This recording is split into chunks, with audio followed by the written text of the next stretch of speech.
आज की क्लास में हम डिस्कस करेंगे comparing the three sectors. So coming to the basic explanation of comparing the three sectors, we will try to understand what is there in this comparing the three sector. We will try to compare the three sectors which we already know, that is primary, secondary and tertiary.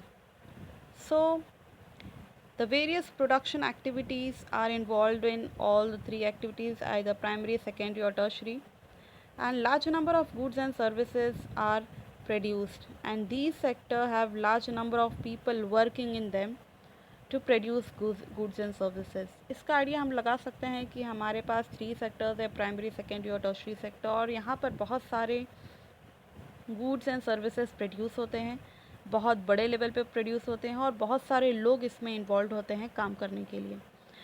So how many people work in each sector. तो हमें ये भी जानना important है कि कितने लोग कितने एरिया या कितने सेक्टर्स के अंदर काम करते हैं, कौन प्राइमरी में है, कौन सेकेंडरी में है, कौन टर्शरी में है, वो भी जानना हमारे लिए इम्पॉर्टेंट है.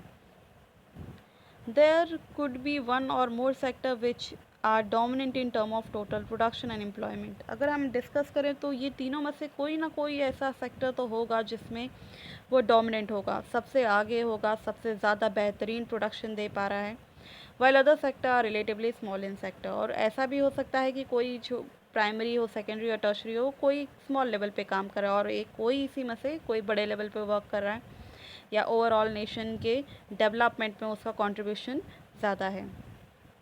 How do we count the various goods and services and know the total production in each sector. अब हमारे माइंड में ये क्वेश्चन आता है कि हाउ डू वी काउंट, कैसे हम काउंट करें जो गुड्स एंड सर्विसेज प्रोड्यूस हो रहा है, टोटल प्रोडक्शन हो रहा है, उसे हम काउंट कैसे करेंगे.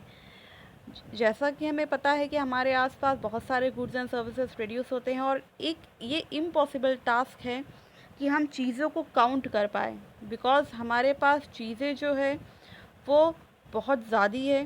ओके, अगर हम कार्स की बात करें तो कार में भी कितना सारा कंपनीज आती है. कंप्यूटर्स की बात करें, कंप्यूटर्स में भी बहुत सारे कंपनीज़ हैं. नेल की बात करें, फर्नीचर की बात करें, या हम किसी भी छोटी सी सुई की भी बात करते हैं तो उसमें भी बहुत सारा प्रोडक्शन लगता है, बहुत सारे लोग लगते हैं. सो इतना सारा जो गुड्स एंड सर्विसेज इंडिया में प्रोड्यूस होता है उसे काउंट कैसे किया जाए. So, to get around this problem, economics suggests that value of goods and services should be used rather than adding the actual number. So, इस तरह से कुछ इकोनॉमिस्ट ने ये बताया कि जो वैल्यू ऑफ गुड्स है, मीन्स पैसे के फॉर्म में जो गुड्स एंड सर्विसेज है उसे काउंट करना ज़्यादा अच्छा ऑप्शन है, ना कि गुड्स को काउंट करना. कि कितने पेंसिल है, कितने पेन है, कितना फर्नीचर है, उसे काउंट करने से अच्छा उसमें कितना पैसा लगा है उससे काउंट करने से हमें ज़्यादा अच्छा आइडिया मिल पाएगा. इसका बेस्ट एग्जांपल देखते हैं. Over here, if 10,000 kgs of wheat is sold at rupees 8 per kg, the value of wheat will be 80,000. बिल्कुल साफ है, अगर 10,000 wheat है और इसे 8 रुपीज़ पर kg पे सेल किया जा रहा है तो ऑब्वियसली पैसा कितना होगा, 80,000 होगा. The value of 5,000 coconut at rupees 10 per piece will be 50,000. तो हमने क्या देखा, वीट और कोकोनट के नंबर को काउंट करने के बदले हमने क्या काउंट करना पसंद किया, उसके रुपीज़ को. दैट इज़ चाहे वो 80,000 था चाहे 50,000 है. सो हमें क्या काउंट करना है, रुपीज़ में काउंट करना है. The value of goods and service in the three sector are calculated and then added up. उसके बाद जितने भी गुड्स एंड सर्विसेज प्रोड्यूस होते हैं तीनों सेक्टर्स में, चाहे एक फर्नीचर बनाना हो, पेन बनाना हुआ, पेंसिल बनाना हुआ, कोई भी इंडस्ट्रीज़ हुआ, तो हम उसमें बेसिकली क्या करते हैं, उसकी वैल्यू को काउंट करते हैं, कितना पैसा लगा है वो चीज़ को बनाने में, और तीनों सेक्टर्स में हम कैलकुलेट करते हैं. उसके बाद में सबको जोड़ देते हैं, जो भी, चाहे वीट हो, चाहे राइस हो, चाहे फर्नीचर हो, कोई भी प्रोडक्ट हो, कंप्यूटर हो, कार हो, anything. Remember there is one precaution as one has to take. और इसमें बहुत ध्यान देने की बात है, not every good that is produced and sold need to be counted. और हमें ये भी ध्यान देना है कि हर चीज़ को हमें काउंट नहीं करना है, क्योंकि इसके कुछ ड्रॉबैक्स है. यहाँ पर पता चलता है कुछ ड्रॉबैक्स भी है.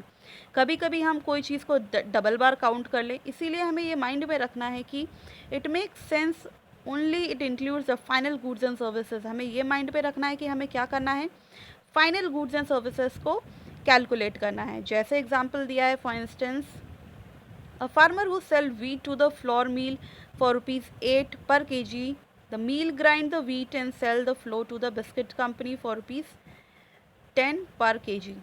तो इस तरह से अगर हम वीट का एग्जांपल लें तो वीट फ्लोर मील को सेंड किया जाता है ₹8 में, उसके बाद में उसे ग्राइंड किया जाता है और बिस्किट कंपनी को फॉर ₹10 बिस्किट कंपनी को दे दिया जाता है ₹10 में, और बिस्किट कंपनी उसे फ्लोर को यूज़ करती है और उसमें शुगर, ऑयल और भी चीज़ों को ऐड करती है, बिकॉज अगर बिस्किट को बनाना है तो उसमें बहुत सारी चीज़ों को ऐड किया जाता है। It sell biscuit in the market to the consumer for ₹60, और वही वीट और वही चीज़ों को जो सेल किया गया फार्मर से लेकर किसी और इंडिविजुअल को जब तक वो पहुंचा है तो उसमें काफ़ी इन्वेस्टमेंट लग चुका है। ओके, उसमें बिकॉज बिस्किट बनाना एक इजी वर्क नहीं है, उसमें बहुत सारा इन्वेस्टमेंट और भी वीट के साथ और भी इन्वेस्टमेंट उसमें लगेगा, चाहे वो ऑयल हो, चाहे वो एनी अदर शुगर हो। तो इस तरह से कंज्यूमर को अब वो सेल हो रहा है ₹60 में, जो हमने देखा ₹8 में था, उससे बहुत सारे स्टेजेस में पहुंचते पहुंचते आज वो ₹60 का हो गया है ₹15 पर पैकेट, और उतना ही है जो ₹15 पैकेट में सेल हो रहा है। Biscuit are the final goods that reach the consumers और कस्टमर्स। तो इस तरह से हमें ये पता चलता है कि हम क्या काउंट करेंगे, फाइनल गुड को काउंट करेंगे, ना कि वीट को काउंट करेंगे जो फ्लोर मील से बिस्किट कंपनी में गया है, या ना हम खेतों में काउंट करेंगे कि कितना वीट का प्रोडक्शन हुआ है, उसे हम काउंट करना नहीं पसंद करेंगे। हम क्या काउंट करेंगे, फाइनल गुड्स एंड सर्विसेज को ही काउंट करेंगे। तो इस तरह से हमने 2 पॉइंट को स्टडी किया। पहला पॉइंट हमने देखा, हमने किससे कंसीडर किया, रुपीज़ को कंसीडर किया है। ओके, और सेकेंड में हमने क्या क्या ध्यान दिया कि हम फाइनल गुड्स एंड सर्विसेज को फोकस करते हैं। ओके, अब डिस्कस करते हैं why only final goods and services counted. अब एक क्वेश्चन माइंड में आना बहुत कॉमन है कि क्यों फाइनल गुड्स एंड सर्विसेज ही काउंट किया जाता है। Final goods and services such as wheat and wheat flour is example of intermediate goods. अगर हम बात करें, चाहे वीट हो, चाहे वीट फ्लोर हो, आटा हो, चाहे वीट गेहूँ हो, ये एक इंटरमीडिएट है, एक तरह से हेल्प करता है कोई फिनिश गुड को बनाने में। सो इंटरमीडिएट गुड ऑटोमेटिकली काउंट हो जाता है। जब फाइनल गुड्स एंड सर्विसेज बनता है तो उसमें ऑटोमेटिकली छोटे छोटे खर्चों को सबको जोड़कर उसे बनाया जाता है। So the value of final goods already include the value of all the intermediate goods that are used in making the final goods. तो इस तरह से ये हमें पता चलता है कि बहुत सारे छोटे छोटे चीज़ों को उसमें ऑलरेडी ऐड कर दिया जाता है। जो फाइनल गुड्स एंड सर्विसेज है उसमें छोटे छोटे खर्चों को जोड़ा जाता है, इसीलिए उसकी प्राइस बढ़ चुकी है। जो ₹8 की थी वो ₹60 में पहुँच चुकी है। So final goods already include the value of floor of ₹10। तो इस तरह से उसमें जो पुराना पैसा लगा है या वीट लगा है या फ्लोर लगा है वो उसमें ऐड कर दिया गया है। सो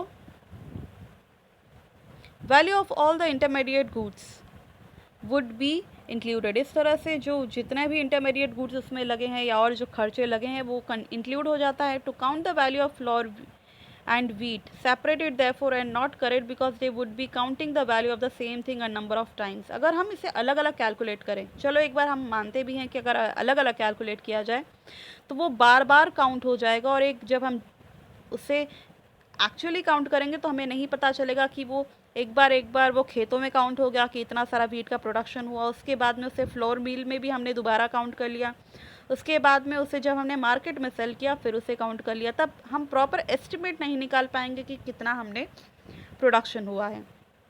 तो इस तरह से उसे बार बार काउंट करने से अच्छा कि उसे तब काउंट किया जाए जब वो फाइनल हो जाए या वो गुड्स एंड सर्विसेज रेडी हो जाए, चाहे बिस्किट बन जाए, चाहे ब्रेड बन जाए या कोई और कमोडिटीज़ में फिनिश हो जाए, तब उसे काउंट करना ज़्यादा बेहतर चॉइस होगा। First as wheat, then as flour and finally as biscuit. तो इस तरह से पहले वीट का काउंट करेंगे, फिर फ्लोर का काउंट करेंगे, फिर बिस्किट का। इससे अच्छा उसे एक साथ बिस्किट में काउंट कर, जब बिस्किट जो चीज़ का बिस्किट बना दिया जाए उसे डायरेक्ट उसी में काउंट कर लिया जाए। अब एग्ज़ाम के पॉइंट ऑफ व्यू से हमारा ये डेफिनेशन सबसे ज़्यादा इंपॉर्टेंट है। जो इसके पहले था ये सारा एक्सप्लेनेशन था, सिर्फ अंडरस्टैंड करना है कि हम क्या कर रहे हैं एक्चुअली। अब आते हैं डिस्कशन पे, जो हमारा एक्चुअल एग्ज़ाम के पॉइंट ऑफ व्यू से इंपॉर्टेंट डेफिनेशन है। The value of final goods and services produce in each sector during a particular year provide the total production of the sector for that year. अब हमें क्या करना है, value of final goods को हम calculate करते हैं जो हर सेक्टर से निकला है, पूरे सेक्टर का जोड़ेंगे, सारा final goods and services. The total production of the sector that year, और कितना प्रोडक्शन हुआ है पूरे सेक्टर से उसे हम पूरे साल का कैलकुलेट करते हैं. And the sum of the production in the three sectors give what is called the gross domestic product. Exam के लिए डेफिनेशन है जीडीपी, इसका फुल फॉर्म भी याद कर लो, that is gross domestic product. इसका मतलब ये है कि जब हम सारे फाइनल गुड्स एंड सर्विसेज को काउंट करते हैं, पूरे सेक्टर्स में काउंट करते हैं और जब उसे जोड़ते हैं तीनों सेक्टर को, तो उसे हम किस में कंसीडर करते हैं, जीडीपी के अंदर कंसीडर करते हैं. क्लियर. सो और value of all the final goods and services produce with in a country, और ये कैलकुलेट क्या करेंगे, हम अपने कंट्री का ही कैलकुलेट करेंगे ड्यूरिंग अ पर्टिकुलर ईयर. पूरे साल का अपने कंट्री के अंदर जो प्रोडक्शन हुआ है वही काउंट करेंगे फुल ईयर का. GDP shows how big the economy is. जितना स्ट्रॉन्ग हमारा जीडीपी होगा उतना ही हम अच्छा गेस कर सकते हैं कि हमारा देश कितना मजबूत है. In India, the memo task of measuring GDP is undertaken by the central government ministry. और ये memo task बहुत difficult task है और इसे कौन करता है, central government करती है, वही take care करती है. This ministry with the help of various government department of all the Indian state and union territories. और ये इसकी एक सेपरेट मिनिस्ट्री भी बनाई गई है जो ये डिपार्टमेंट्स के ऊपर काम करती है, चाहे इंडियन स्टेट्स और यूनियन टेरिटरीज, और सारे जगह से इंफॉर्मेशन को कलेक्ट करती है. इसके बाद में total value of goods and services का पता चलता है और उसकी price and their estimate the GDP, और उसका प्राइस को पता करते हैं. उसके बाद में हम एक एस्टिमेट निकालते हैं कि हमारे देश की जीडीपी कितनी है. सो हिस्टोरिकल चेंज इन सेक्टर, हम डिस्कस करते हैं कि क्या हिस्टोरिकल चेंजेस हमने सेक्टर्स में देखा है. Generally it had been noted from the historic of many now developed countries that are initial stage of development. Primary sector was the most important sector of the economic activities. अगर हम discuss करें तो, या कोई भी countries के बारे में अगर हम डिस्कस करें तो बेसिकली इंडिया के इनिशियल स्टेज में अगर हम डेवलपमेंट की बात करें तो प्राइमरी सेक्टर एक ऐसा ही इम्पॉर्टेंट डेवलपमेंट सेक्टर रहा है. ओके. और इकोनॉमिक एक्टिविटीज़ यहाँ पर बहुत होती आई है.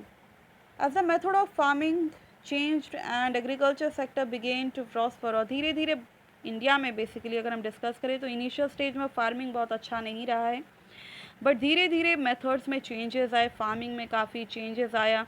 आज फार्मिंग एक अच्छा प्रॉफिट देने वाला सेक्टर बन चुका है. It produce much more than before, और ये अब ज़्यादा प्रोड्यूस करता है पहले से ज़्यादा. Many people could not now take up other activities. अब बहुत सारे लोग इसी के थ्रू अदर एक्टिविटीज़ में भी इन्वॉल्व हो जाते हैं.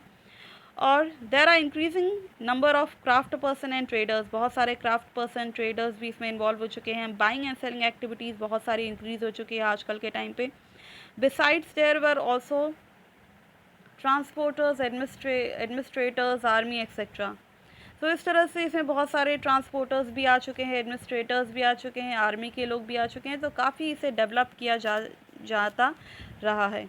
However, at this stage, most of the goods produced were natural product from the primary sector and most people are also employed in the sector. तो बेसिकली ये प्राइमरी सेक्टर एक natural product से बना हुआ sector है और इसमें बहुत सारे लोग एम्प्लॉय हो जाते हैं, अपने आप ही बहुत सारे लोग इसमें काम करते हैं, जैसा कि हमने इकोनॉमिक्स में पहले भी डिस्कस किया है, जहाँ पर एक ही पीस ऑफ लैंड में बहुत सारे लोग इन्वॉल्व हो जाते हैं काम करने के लिए. Over a long times, more than 100 years, and especially because new methods of manufacturing were introduced. अब हम डिस्कस करते हैं कि बहुत टाइम पहले अगर 100 ईयर्स की बात करें तो न्यू मेथड्स आ चुके हैं मैन्युफैक्चरिंग में, फैक्ट्रीज़ आ चुकी है, फैक्ट्रीज एक्सपांड हो रही है, डेवलप हो रही है. People who are earlier worked as farm now became to work in factories. अब धीरे धीरे लोग क्या एग्रीकल्चर तो करते ही थे, अब तो वो फैक्ट्रीज़ में भी शिफ्ट हो चुके हैं. अब बहुत सारे ऐसे लोग हैं जो फैक्ट्री में भी काम करते हैं. People began to use many more goods that are produced in factories at a cheap rate. अब बहुत सारे लोग चीप रेट पे चीज़ों फैक्ट्री से ख़रीद लेते हैं. Secondary sector gradually become the most popular in the total production and employment. अब हम देख सकते हैं कि सेकेंडरी सेक्टर ने भी काफ़ी प्रॉस्पर किया है, डेवलप्ड किया है. टोटल प्रोडक्शन में उसका काफ़ी ज़्यादा प्रॉफिट हुआ है और एम्प्लॉयमेंट भी ज़्यादा है. बहुत सारे लोग सेकेंडरी सेक्टर में काम करते हैं. ऐसा नहीं हम गेस कर सकते हैं कि सबसे ज़्यादा प्राइमरी में तो ऑब्वियसली है ही है.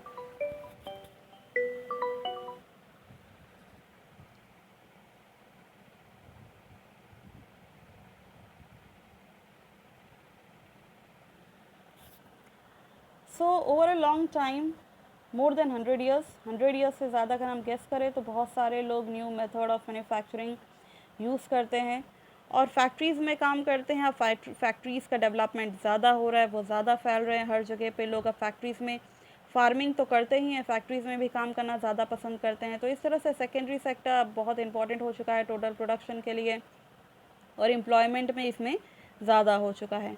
Hence, over time, a shift had been taken place that means that the importance of sector have changed. तो इस तरह से जो पहले का टाइम था जहाँ पर एग्रीकल्चर ज़्यादा लोग प्रेफर करते थे, आज कुछ टाइम चेंज हो चुका है। अब लोग सेकेंडरी सेक्टर में भी काम करना पसंद करते हैं। In the past 100 years, there has been a further shift from secondary to the tertiary sector in developed countries. मगर आने वाले जो 100 years थे जिसमें हमने देखा कि उसमें भी शिफ्ट हो चुका है। जहाँ पर लोग सेकेंडरी सेक्टर में थे अब वो टर्शरी सेक्टर में काम करते हैं। जब ज़्यादातर वो प्लेसेस जहाँ पर डेवलप्ड कंट्री है, जो सबसे ज़्यादा प्रोग्रेस कंट्री है, वहाँ पर लोग ज़्यादातर कौन सा काम करना पसंद करते हैं? टर्शरी सेक्टर में काम करना पसंद करते हैं, जो बैंकिंग है, इंश्योरेंस है, इससे रिलेटेड है। द सर्विस सेक्टर है become the most important in term of total production और टोटल प्रोडक्शन में सर्विस सेक्टर का काफ़ी बड़ा कॉन्ट्रीब्यूशन है। Most of the working people are also employed in the service sector. बहुत सारे ऐसे लोग हैं जो सर्विस सेक्टर में इन्वॉल्व है। This is generally pattern observed in developed country और ज़्यादातर हम डेवलप्ड कंट्री में भी देखते हैं। तो what is the total production and employment in the three sector in India? अगर हम डिस्कस करें टोटल प्रोडक्शन की इंडिया में अब इसका क्या रोल है या इंडिया में क्या प्रोग्रेस किया है, वो हम डिस्कस करते हैं। Over the years there have been change similarly to the pattern observe from the developed country. We shall see in the next session. अब नेक्स्ट सेशन में हम डिस्कस करेंगे कि कैसे ये इंडिया में रोल प्ले करता है। जो अभी तक हमने डिस्कस किया वो बता रहा था कि कैसे ये थ्री सेक्टर का क्या रोल है वर्ल्ड में, बिकॉज हमें पता है कि जो डेवलपिंग कंट्रीज़ होगी या छोटी मोटी जो कंट्रीज़ होगी वहाँ पर एग्रीकल्चर प्रैक्टिस होगा। जो एक एवरेज कंट्री होगी वहाँ पर लोग सेकेंडरी सेक्टर में इन्वॉल्व होंगे। मगर कुछ ऐसी कंट्रीज़ है जो बहुत डेवलप्ड है, वहाँ पर लोग किस में काम करना पसंद करते हैं? टर्शरी सेक्टर में ज़्यादा काम करना पसंद करते हैं। सो अब डिस्कस करते हैं primary, secondary and tertiary sector in India. अब डिस्कस करते हैं कि प्राइमरी, सेकेंडरी और टर्शरी सेक्टर इंडिया में क्या रोल प्ले करता है या इंडिया में कैसे वर्क करता है। So primary sector and tertiary sector in India के बारे में डिस्कस करते हैं। अगर ग्राफ 1 को ऑब्जर्व करें, shows the production of goods and services in the three sector. अगर इसे हम देखें तो एक ग्राफ दिखाई दे रहा है 1973 का और 2003 का, और इसमें हम देख सकते हैं कि टर्शरी सेक्टर येलो कलर में secondary sector and green colour में प्राइमरी सेक्टर। सो 1973 में क्या था और 2003 में क्या चेंज हुआ है वो हमें अंडरस्टैंड करना है। तो इस तरह से there is shown of 2 years 1973 and 2003। You can see how the total production have grown throughout the 30 years। 30 years में कितना प्रोडक्शन इंक्रीज़ हुआ है वो हम देख सकते हैं कि एक ग्राफ के through. Rising importance of the tertiary sector in the production. अगर हम इसे ध्यान से देखें तो अगर हमें ये समझ में आए कि टर्शरी में प्रोडक्शन बहुत तेज़ी से इंक्रीज़ हुआ है, ओके, ये काफ़ी इम्पॉर्टेंट हो चुका है इंडिया में और ये बहुत तेज़ी से इंक्रीज़ हुआ है इंडिया में over 30 years between 1973 and 2003, while production in all the three sector have increased, it have increased the most in the tertiary sector। वैसे तो इंक्रीमेंट दोनों में ही हुआ है। अगर हम प्रोडक्शन की बात करें तो प्राइमरी में भी हुआ है, सेकेंडरी में हुआ है, टर्शरी में हुआ है। बट सबसे ज़्यादा नोटिस करने वाली बात यह है कि टर्शरी में सबसे ज़्यादा इंक्रीमेंट हुआ है। In 2003, the tertiary sector have emerged as the largest producing sector in India। और सबसे ज़्यादा प्रोडक्शन अगर कुछ हो रहा है इंडिया में तो वो किस में है? टर्शरी सेक्टर में है। In India replacing the primary sector. बल्कि इंडिया एक एग्रीकल्चर कंट्री है और यहाँ पर एग्रीकल्चर ही ज़्यादा इम्पॉर्टेंट है, मगर यहाँ पर इंडिया ने इतना प्रोग्रेस किया है टर्शरी सेक्टर में, it means it is a big achievement. Why is tertiary sector becoming so important in India? There could be several reasons। अब जानना ये important है कि क्या रीज़न हो सकते हैं कि tertiary sector बहुत important हो रहा है इंडिया में। First, in our country, several service such as hospitals, education institution, post and telegraph service, police station, courts, village administration offices, municipal corporation, defense, transport, bank, insurance companies are required। These can be considered as basic service in developing country। The government has to take responsibility for the provision of these services। अगर हम पहले की बात करें तो India में hospitals, educational institutions या police station, court, ये सारी चीज़ें इंडिया में थी। मगर ये बेसिक सर्विस है और इसे इंडिया ने काफ़ी इसे भी प्रोग्रेस किया है। Developing country has been responsible for the provision of these services, और डेवलपिंग कंट्री ये सारे सर्विस पे ज़्यादा फोकस करता है। Second, the development of agriculture industry lead to development of services, और जहाँ पर डेवलपमेंट ऑफ एग्रीकल्चर और इंडस्ट्रीज़ होगा वहाँ पर अपने आप सर्विसेज का डेवलपमेंट होना स्टार्ट होता है या सर्विसेज का प्रोडक्शन होना अपने आप स्टार्ट हो जाता है। तो इस तरह से transport, storage, like we have already seen, जैसे हमने सेकेंडरी सेक्टर में देखा, जब प्राइमरी सेक्टर अपने आप डेवलप करेगा तो कुछ माइंड में आएगा लोगों के, अपने आप वो सेकेंडरी सेक्टर पे फोकस करेंगे और इस तरह से वो डेवलपमेंट करेंगे। Greater development of the primary and secondary sector more would be demanded for services, और इस तरह से जब जैसे ही डेवलपमेंट प्राइमरी का होगा ऑटोमेटिकली सेकेंडरी सेक्टर भी डेवलप करेगा और इस तरह से अपने आप सर्विसेज का डिमांड इंक्रीज़ हो जाता है। Income level rises, certain section of people start demanding more services like eating out, tourism, shopping, private hospital, private schools, professional training, etc. और जैसे ही लोगों का इनकम इंक्रीज़ हो जाता है, बिकॉज फार्मिंग करते थे, फार्मिंग में इनकम होता है, छोटे अमाउंट पे इनकम होता है, अब लोग फार्मिंग भी करते हैं, सेकेंडरी सेक्टर में फैक्ट्रीज़ में भी वर्क करें, अब उनका इनकम इंक्रीज़ हो चुका है, उनका स्टैंडर्ड ऑफ लिविंग इंक्रीज़ हो चुका है, अब वो बहुत अच्छी सर्विस को लेना पसंद करते हैं, बाहर खाना पसंद करेंगे, टूरिज़्म घूमना फिरना पसंद करते हैं, हॉस्पिटल्स अच्छा प्राइवेट हॉस्पिटल्स में जाना पसंद करेंगे। तो इस तरह से काफ़ी चेंज हमने देखा है, स्पेशली बड़े शहरों में ये काफ़ी ज़्यादा चेंजेस को नोटिस किया गया है। Over the past decades or so, certain new services such as those brand of information and communication technology become important and essential. अगर इंडिया में डिस्कस करें तो बहुत सारी ऐसी सर्विसेज सेक्टर का डेवलपमेंट होना स्टार्ट हुआ है जैसे इंफॉर्मेशन एंड कम्युनिकेशन टेक्नोलॉजी है। ओके, अब लोग इंफॉर्मेशन एंड कम्युनिकेशन टेक्नोलॉजी का ज़्यादा यूज़ करते हैं, कंप्यूटर्स का यूज़ ज़्यादा करते हैं, इंटरनेट का ज़्यादा यूज़ करते हैं। इस तरह से production services are raising rapidly, इस तरह से प्रोडक्शन बहुत तेज़ी से बढ़ रहा है और लोग इसे अच्छे सर्विसेज में कन्वर्ट करते हैं और उसे कॉल सेंटर्स के थ्रू इसे ज़्यादा एक्सपांड किया जा रहा है सर्विस सेक्टर्स को। So we shall see example of these new services and the reason for their expansion। और चैप्टर 4 जो नेक्स्ट चैप्टर होगा, आने वाले चैप्टर्स होंगे, अब इसमें हम डिस्कस करेंगे कैसे एक्सपांशन किया जाता है। ये तो होल इकोनॉमिक्स है, तो इकोनॉमिक्स में एवरी स्टेज में कुछ ना कुछ चीज़ों का डेवलपमेंट या लेवल में इंक्रीमेंट होता रहता है। However, you must remember that not all the services sector is growing equally well. Service sector in India employ many different kind of people।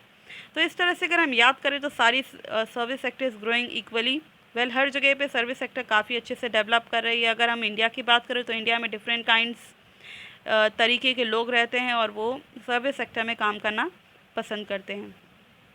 At one end there are limited number of services that employ highly skilled and educated worker। और अगर हम India की बात करें तो ज़्यादा लोग educated नहीं हैं और वो अच्छे काम हाईली स्किल्ड नहीं हैं। और कभी कभी अगर हम इंडिया में कुछ ऐसे रीजन्स देखें तो जहाँ पर कहीं हाईली स्किल्ड, जैसे शहरों में हाईली स्किल्ड लोग होते हैं, एजुकेटेड वर्कर होते हैं, तो there are very large number of worker engage in services such as small shopkeepers, repair person, transport person etcetera.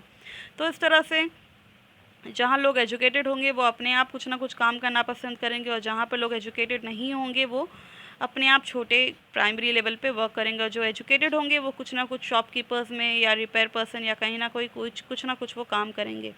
तो these people barely manage to earn a living and yet their platform, the service became no alternative opportunity for the work are available to them. Hence, only a part of this sector is growing in importance. You shall read more about this in the next section। तो इस तरह से you can say employment की situation है जहाँ पर educated लोग होंगे ऑटोमेटिकली उन्हें अच्छा जॉब मिलेगा, जहाँ पर इलिटरेट पीपल होंगे वो अपने आप छोटे लेवल पे वर्क करेंगे। So where are most of the people employed, अब जानने की बात है कि कहाँ पर ज़्यादातर लोग काम करते हैं। Present, so graph to present percentage share of the 3 sector in GDP। Now we can directly see the change importance of the sector over 30 years. तो इस तरह से हम परसेंटेज के बारे में डिस्कस करेंगे कि कितने परसेंट के लोग कौन से सेक्टर में काम करते हैं। ये ग्राफ एक्सप्लेन करता है कितना परसेंटेज है। सब 1973 और 2003 में कंपेयर करें तो हम देख सकते हैं कि समथिंग 40-45% तक प्राइमरी सेक्टर में थे और वहीं 60 यू कैन से 20-25% तक में हम सेकेंडरी सेक्टर में देख रहे हैं और काफ़ी 30-40% पे हम टर्शरी सेक्टर को देखते हैं। और अगर 2003 का डेटा कंपेयर करें तो हमें ये पता चलता है कि सबसे जो ड्रास्टिक इंक्रीज़ हुआ है वो टर्शरी सेक्टर में हुआ है, सबसे ज़्यादा परसेंटेज में इंक्रीमेंट को हमने नोटिस किया है। तो इस तरह से ये एक्सप्लेनेशन है। अब नेक्स्ट ग्राफ को देखते हैं, that is graph number 3, share of sector in employment. अब शेयर ऑफ सेक्टर, कितने सारे लोग एम्प्लॉयमेंट में इंगेज्ड हैं, कितने सारे लोग कौन सी सेक्टर में काम करते हैं, एम्प्लॉयमेंट में कितने पॉपुलेशन कितने सेक्टर में काम करती है वो डिस्कस करते हैं। अगर ये टेबल और ये ग्राफ को अगर हम कंपेयर करें तो काफ़ी ड्रास्टिक चेंज को देख सकते हैं। और यहीं पर देखो एम्प्लॉयमेंट को अगर हम देखें तो यहाँ पर एम्प्लॉयमेंट में देखो प्राइमरी सेक्टर में सबसे ज़्यादा लोग इंगेज्ड हैं। जैसा कि हमने इकोनॉमिक्स में पढ़ा है कि डिस्कस्ड अनएम्प्लॉयमेंट क्रिएट होता है, जहाँ पर बहुत सारे लोग एक ही यू कैन से लैंड पे काम करते हैं या एक ही ऑक्यूपेशन को प्रैक्टिस करते हैं। तो इस तरह से हम देख सकते हैं कि बहुत कम परसेंट में लोग सेकेंडरी सेक्टर में हो या बहुत कम परसेंट पे लोग टर्शरी सेक्टर में काम करते हैं। जो मैक्सिमम पॉपुलेशन है, जो मैक्सिमम करने वाले जो लोग हैं वो किस में काम करते हैं, वो प्राइमरी सेक्टर में ही इंगेज्ड हैं। Clear everyone? ये जो ये ग्राफ है इसे इतना ही अंडरस्टैंड करना है।